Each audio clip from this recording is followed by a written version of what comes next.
I'm Danny and I own Deluxe Blooms, and I'm a florist with a twist, which is that I'm a florist that uses silk or foam flowers, as they're known. And we sell retail, we do weddings, and we have a corporate hire business as well.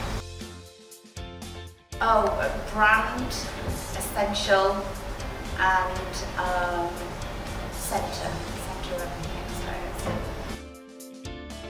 When I first started, I was a small business that was known pretty well locally, but what the work with Chocolate PR has done is allowed me to go from being a small local brand to a national brand.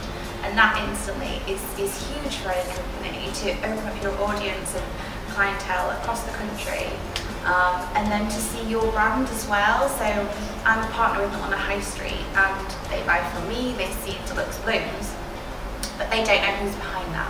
And so with Chocolate PR, I've been able to associate myself with the brand and realise that people buy into people as well as businesses as well. I got an interview with the BBC on Lunchtime News, which was great. But what I didn't realise was that in itself was a story that should then be expressed as well. So that's the thing, you always think one thing happens, but something else can come from that as well, and it can kind of snowball. So we had the BBC Lunchtime News, which was great, and then you helped me to kind of form a press release to talk about that in itself, which went obviously nationally and locally, and it was actually Yorkshire Life that picked up on, again, something else, which was my story, and the fact that I'm a mum, and the fact that I had to start a business to work around my children. So something that started off as television, Lunchtime News, became a story in itself. And then obviously somebody picked up on actually what I was doing as well, and being quite niche. And so yeah, the double page spread in Yorkshire Life was huge. I think people find it quite scary, and they don't think they have a story to tell, they don't think that they're interesting.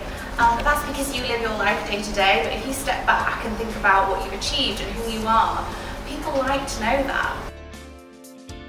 Just, yeah, going back to just kind of stepping back a bit and looking at how far you've come, why you've started your business, who you are you a mum? Are you, somebody that works super, super hard? Are you know, who are you? People buy into people totally. And I think, if you just are confident with who you are, always be yourself, then the PR will kind of naturally happen, and obviously working on press releases, and obviously there's the technical things of working out how to do this type of thing, and who to actually send things to, but just enjoy it because it's actually fun, and to see your work or your story out there and people are reading it, that's a really good feeling, and it's great for business.